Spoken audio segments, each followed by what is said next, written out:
Hello aspirants, আশা করি সবাই ভালো আছো।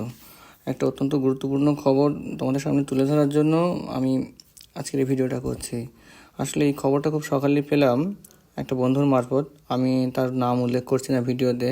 সে আমার খুব কাছের এক বন্ধু এবং তার প্রতি আমি অত্যন্ত কৃতজ্ঞ খবরটি আমার কাছে দেওয়ার জন্য, এবং তার সুবাদেই আমি তোমাদের সামনে খবরটা তুলে ধরছি। দেখতেই পাচ্ছ যে স্ক্রিনে কি লেখা আছে যে WBCS পরীক্ষা ওবিসি রায়ে আটকে। এখানে আমাদের কি বলা হচ্ছে যে সদ্য সমাপ্ত লোকসভা ভোট প্রচার হয়ে গেছে, সেখানে ওবিসি সংক্রান্ত যে হাইকোর্টের রায় ছিল সেখানে WBCS সহ অন্যান্য চাকরি পরীক্ষা স্থগিত রাখার সিদ্ধান্ত নিয়েছে, মানে থামিয়ে রাখার সিদ্ধান্ত নিয়েছে। কেন? এই হাইকোর্টের রায় ওই সুপ্রিম কোর্টে আবেদন করেছে সুপ্রিম কোর্টে, এবং এই সুপ্রিম কোর্টে যদি আবেদন করা হয় তাহলে কিন্তু এখন সুপ্রিম কোর্ট ছুটি চলছে। প্রশাসনিক সূত্রের দাবি যে প্রাথমিকভাবে অন্তত স্থগিতাদেশ না পাওয়া অবধি চেষ্টা হবে। তাহলে এইটা ব্যাপারটা বোঝা গেলো যে স্টে, অন্তত ইন্টারনাল স্টেটা অবশ্যই দরকার। চাকরির পরীক্ষা নিয়োগের ক্ষেত্রে ইন্টারনাল স্টে না পেলে কিন্তু পরবর্তী নিয়োগ সব থমকে যাবে।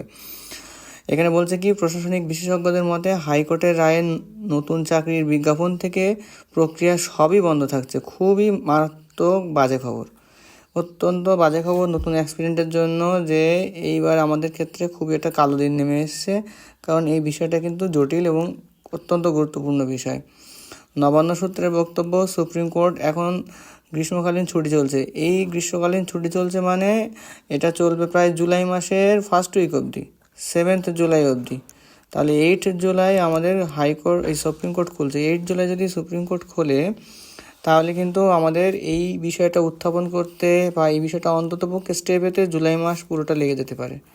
জুলাই মাস যদি পুরোটা লাগে তাহলে কিন্তু বিষয়টা অত্যন্ত বাজে ব্যাপার দাঁড়াচ্ছে, কারণ এটা ইন্টারনাল স্টে বা অন্তর্বর্তীকালীন স্টে পাচ্ছে, ইন্টারিম স্টে পাচ্ছে। কিন্তু যদি পুরোপুরি স্টে বা সেগুলো মিটতে অনেক সময় লাগবে। আর এখানে কি বলছে যে এখনই কাউকে চাকরি হারাতে হচ্ছে না, সেটা আমরা সবাই জানি। আদালতের কাজ পুরোপুরি শুরু হলেই রাজ্যের আবেদন জমা পড়বে সেখানে। তার মানে আরেকটা জিনিস লক্ষ্য করো যে রাজ্যের আবেদন হবে কখন? যখন কোর্ট পুরোপুরি শুরু হবে, মানে সব ভোটগুলো বসবে সুপ্রিম কোর্টে।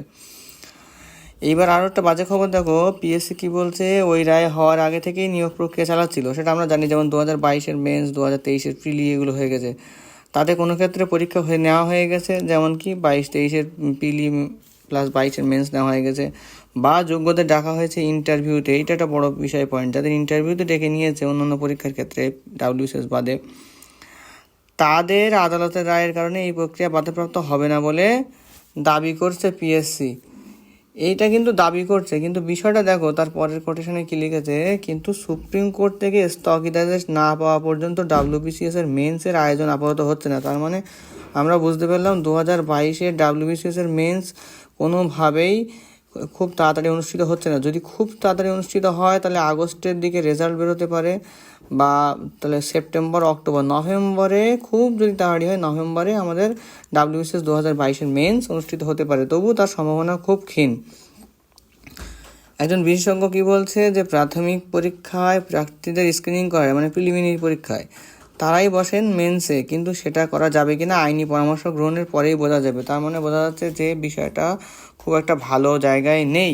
তার মানে আমরা ধরে নিতে পারি যে WBCS সহ অন্যান্য সব পরীক্ষাগুলো কিন্তু এই রায়ের জন্য সবগুলো পিছিয়ে গেল।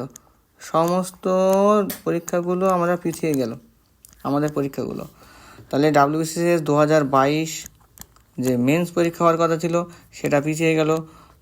মেন্স বলতে ইন্টারভিউর জন্য যে কল লিস্ট দেওয়ার কথা ছিল সেটা পিছিয়ে যাবে স্বাভাবিকভাবেই। 2023-এর ক্ষেত্রেও পরীক্ষাটা পিছিয়ে যাবে, এটা সহজে অনুমান করা হচ্ছে। কিন্তু 2022-এর ক্ষেত্রে যেহেতু প্রিলিমিনারি হয়ে গেছে, মেন্সের রেজাল্ট অপেক্ষা করছে, আশা করি এক্ষেত্রে অসুবিধা হবে না। তবু এই যে আইনি পরামর্শ গ্রহণ না করে